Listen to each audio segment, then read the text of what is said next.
Alright. আপনারা যারা নতুন আইফোন ইউজার রয়েছেন, অনেকেই দেখবেন যে আমাদের আইফোনে যে সকল অ্যাপ্লিকেশনগুলি আমরা ব্যবহার করি, যেমন মেসেঞ্জার, ফেসবুক, ইমো, হোয়াটসঅ্যাপ। তো এই মেসেজগুলি যখন নোটিফিকেশান আসে, তখন কিন্তু আইফোনে একটি নোটিফিকেশান সাউন্ড হয়। তো অনেক ক্ষেত্রে এই সাউন্ডগুলি আমরা অফ করতে পারি না।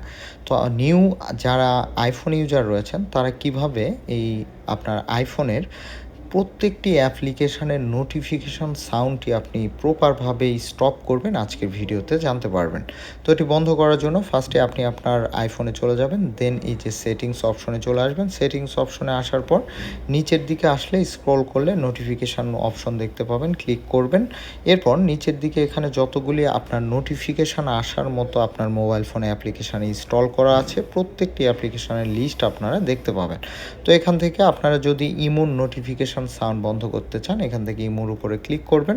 দেন